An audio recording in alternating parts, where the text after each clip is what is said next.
CPIM এর মানবাজার কেন্দ্রের উপজাতি সম্প্রদায়ের সংরক্ষিত প্রার্থী সোনামণি টুডুর মনোনয়নপত্র রিটার্নিং অফিসারকে গ্রহণ করার নির্দেশ কলকাতা হাইকোর্টের। তবে বিচারপতি কৃষ্ণা রাও নির্দেশে জানিয়েছেন, রিটার্নিং অফিসার প্রার্থীর সংরক্ষিত শ্রেণীর প্রয়োজনীয় নথি রয়েছে কিনা তা বিবেচনা করে দেখার পরই অনুমতি দেবে। যদি পর্যাপ্ত নথি না থাকে তাহলে প্রার্থীর মনোনয়নপত্র বাতিল ও করতে পারেন রিটার্নিং অফিসার। এর আগে রিটার্নিং অফিসার তাকে জানিয়েছিল সোনামণি টুডুর এসটি সার্টিফিকেট ঝাড়খণ্ড থেকে প্রাপ্ত, সেজন্য মনোনয়ন জমা করার ক্ষেত্রে সমস্যা হতে পারে। তার জন্য তিনি গত 1 এপ্রিল রাজ্যের কাছে আবেদন জানিয়েছিলেন যাতে প্রয়োজনীয় শংসাপত্র দেওয়া হয়, কিন্তু শংসাপত্র পেতে দেরি হলে 6 এপ্রিলের মধ্যে তিনি মনোনয়ন জমা করতে পারবেন না। তার জন্য জরুরি ভিত্তিতে কলকাতা হাইকোর্টের দ্বারস্থ হয়েছিলেন তিনি। জন্মসূত্রে ঝাড়খণ্ডের বাসিন্দা সোনামণি এখন বৈবাহিক সূত্রে পুরুলিয়ার বাসিন্দা।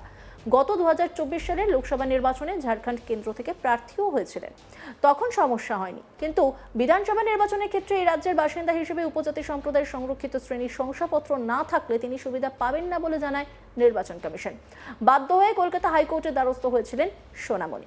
মামলা শুনানিতে সোনামণির পক্ষে আইনজীবী শামীম আহমেদ জানান, চলতি বিধানসভা নির্বাচনে প্রার্থী হওয়ার আগে সোনামণি ঝাড়গ্রাম কেন্দ্র থেকে লোকসভা নির্বাচনে প্রার্থী হয়েছিলেন। তিনি বিবাহ সূত্রে বান্দোয়ান পুরুলিয়ার বাসিন্দা। এখন বিধানসভা নির্বাচনে প্রার্থী হয়েছেন, কিন্তু তার এসটি সার্টিফিকেট ঝাড়খণ্ডের হওয়ার জন্য এখন নমিনেশন জমা দিতে পারছেন না। রিটার্নিং অফিসার বলছেন, বিধানসভা নির্বাচনে প্রতিযোগিতা করার জন্য এ রাজ্যে স্থায়ী আদিবাসী সম্প্রদায়ের শংসাপত্র থাকতে হবে। শ্বশুরবাড়ি এবং বাপের বাড়ির দূরত্ব মাত্র 22 কিলোমিটার, মানে জায়গাটা পশ্চিমবঙ্গের একেবারে কাছে। 6 এপ্রিল নমিনেশন জমা দেওয়ার শেষ দিন। নির্বাচন কমিশনের আইনজীবী সৌম্য মজুমদার বলেন, নির্বাচন কমিশনের সেকশন 5 অ্যাক্ট অনুযায়ী উপজাতি সার্টিফিকেট নিয়ে সমস্যা নেই, কিন্তু সংশ্লিষ্ট ব্যক্তিকে নির্দিষ্ট রাজ্যের বাসিন্দা হতে হয় এবং সেই রাজ্যে শংসাপত্র হতে হবে। কর্তৃপক্ষকে জানাতে হয় সংশ্লিষ্ট ব্যক্তি এ রাজ্যের ট্রাইব কমিউনিটির বাসিন্দা। রাজ্যের এজি কিশোর দত্ত জানান, রাজ্যের বিরুদ্ধে এখানে তেমন কিছু বলা হয়নি। এই প্রার্থী একজন গ্রাম পঞ্চায়েত সদস্যা, ফলে তিনি বিষয়টি সম্পর্কে ওয়াকিবহাল বলেই মনে হয়। এই নিয়ে একটি রিপোর্ট তুলে ধরেছেন আমার কলিগ, দেখাবো আপনাদের।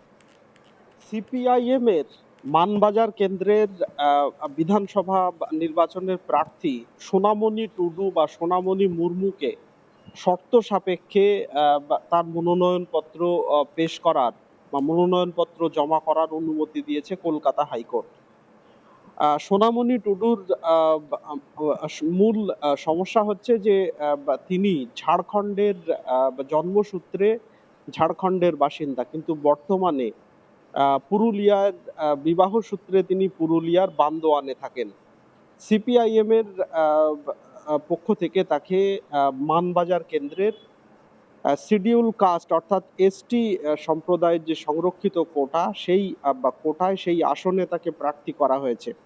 মানবাজার কেন্দ্র থেকে তিনি আসন্ন বিধানসভায় নির্বাচনে লড়ছেন, কিন্তু রিটার্নিং অফিসার তার মনোনয়নপত্র জমা দেওয়ার আগেই তাকে ইনফর্ম করেছে বা তাকে ওয়াকিবহাল করিয়েছে যে তিনি যেহেতু তার যে এসটি সম্প্রদায়ের যে সংরক্ষিত শংসাপত্র, সেই শংসাপত্র যেহেতু ঝাড়খণ্ড সরকার দিয়েছিল তাকে, জন্মসূত্রে তিনি ঝাড়খণ্ডের বাসিন্দা এবং ঝাড়খণ্ডে তার বাবা মায়ের সূত্রে তিনি ওই শংসাপত্র পেয়েছিলেন, ফলে তার মনোনয়নপত্র জমা করার ক্ষেত্রে সমস্যা হতে পারে। তার কারণ বিধানসভা নির্বাচনের যে নিয়ম, বিধানসভা কোনো প্রার্থীকে সংশ্লিষ্ট রাজ্যের যদি তিনি কোনো সংরক্ষিত আসনে প্রার্থী হন এবং সেটা যদি তিনি ক্লেম করেন সংরক্ষিত জাতি বা উপজাতি হিসেবে, তাহলে তাকে সংশ্লিষ্ট রাজ্যের শংসাপত্র দেখাতে হয়। এক্ষেত্রে সোনামণি টুডু নির্বাচন কমিশনের বক্তব্য শোনার পর তড়িঘড়ি রাজ্যের যে তপশিলি জাতি উপজাতি সম্প্রদায়ের যে বিভাগ রয়েছে সেখানে আবেদন করেছে, কিন্তু আবেদন করার পরেও যেহেতু 1 এপ্রিল তিনি আবেদন করেছেন এবং 6 এপ্রিলের মধ্যে তাকে মনোনয়নপত্র জমা করতে হবে, তার কারণ আমরা জানি যে প্রথম দফায় যে বিধানসভা নির্বাচন, সেই নির্বাচনের মনোনয়নপত্র পেশের শেষ দিন হচ্ছে 6 এপ্রিল। 6 এপ্রিলের মধ্যে মনোনয়নপত্র জমা করতে না পারলে তাহলে তার প্রার্থীপদ বাতিল হতে পারে বা বাতিল হবে নির্বাচন কমিশনের নিয়ম অনুযায়ী। সেই জন্য তিনি তড়িঘড়ি কলকাতা হাইকোর্টের দ্বারস্থ হয়েছিলেন বিচারপতি কৃষ্ণা রাওয়ের বেঞ্চে। বিচারপতি কৃষ্ণা রাও পুরো বিষয়টি শোনার পর নির্দেশ দিয়েছেন নির্বাচন বা কমিশনের যিনি রিটার্নিং অফিসার রয়েছেন তাকে নির্দেশ দিয়েছেন যে সোনামণি টুডুর সমস্ত নথিপত্র খতিয়ে দেখার পর তাকে তার মনোনয়ন জমা নিতে হবে, এবং যদি তার নথিপত্র পর্যাপ্ত না থাকে সেক্ষেত্রে রিটার্নিং অফিসার তার মনোনয়নপত্র বাতিলও করতে পারেন। তবে তিনি যে দাবি করেছেন তপশিলি উপজাতির প্রার্থী হিসেবে তার যদি পর্যাপ্ত শংসাপত্র থাকে তাহলে কোনো সমস্যা নেই। আইনজীবী বা সোনামণি টুডুর পক্ষ থেকে আইনজীবী কলকাতা হাইকোর্টে জানান যে সোনামণি টুডু এর আগে 2024 সালে তিনি লোকসভা নির্বাচনে ঝাড়গ্রাম কেন্দ্র থেকে প্রার্থী হয়েছিলেন সিপিআইএম এর, এবং তখন কোনো সমস্যা হয়নি। তিনি ঝাড়খণ্ডের জন্মসূত্রে ঝাড়খণ্ডের বাসিন্দা হলেও পুরুলিয়ার বান্দোয়ানে তার বিবাহ হয়েছে, এবং তার বাপের বাড়ি এবং শ্বশুর বাড়ির দূরত্ব বলা যায় যে 20-25 কিলোমিটারের মতো। জায়গাটি বা পুরুলিয়ার বান্দোয়ান জায়গাটি ঝাড়খণ্ড লাগোয়া একেবারেই জায়গা, এবং সাঁওতালি উপজাতি যে সম্প্রদায় এসটি সম্প্রদায়, সেক্ষেত্রে ঝাড়খণ্ডের সাঁওতাল উপজাতি সম্প্রদায় এবং পশ্চিমবঙ্গের যে সাঁওতাল উপজাতি সম্প্রদায় তাদের মধ্যে কোনো তফাৎ নেই। বিচারপতি বা কৃষ্ণা রাও এই বক্তব্য শোনার পর আইনজীবীর বক্তব্যে সম্মতি দেন, কিন্তু নির্বাচন কমিশনের যিনি আইনজীবী ছিলেন তিনি জানান যে উপজাতি সম্প্রদায়ের অন্তর্ভুক্ত তিনি তা নিয়ে কোনো প্রশ্ন নেই নির্বাচন কমিশনেরও, কিন্তু নির্বাচন কমিশনের অ্যাক্টের সেকশন 5 অনুযায়ী বা কোনো বা প্রার্থী যে রাজ্যের প্রার্থী হিসেবে তিনি বিধানসভায় মনোনয়নপত্র পেশ করছেন সেই রাজ্যের তিনি যদি কোনো সংরক্ষিত শ্রেণীর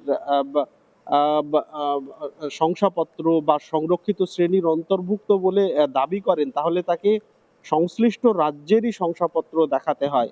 এক্ষেত্রে সোনামণি টুডুর সেই শংসাপত্র নেই, কিন্তু তার আইনজীবী জানান যে রাজ্যের কাছে ইতিমধ্যেই সেই আবেদন করা হয়েছে। রাজ্যের অ্যাডভোকেট জেনারেল তিনি আদালতে হাজির ছিলেন, তিনি জানান যে এই বিষয়ে সমস্যা হওয়ার কথা নয় এবং এই বিষয়ে রাজ্যের তেমন কোনো ভূমিকা নেই।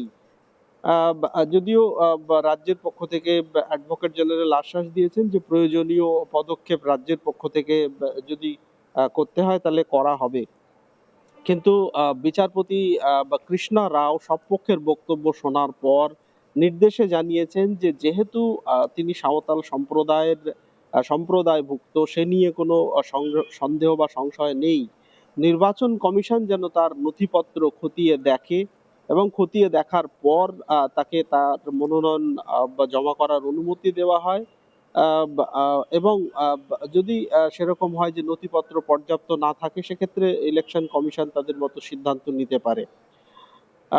সোনামণি টুডুর আইনজীবী যিনি ছিলেন আদালতে শামীম আহমেদ, তিনি জানান যে ইতিমধ্যেই রাজ্যের কাছে আবেদন করা হয়েছে এই রাজ্যের তপশিলি উপজাতি সম্প্রদায়ের শংসাপত্র চেয়ে।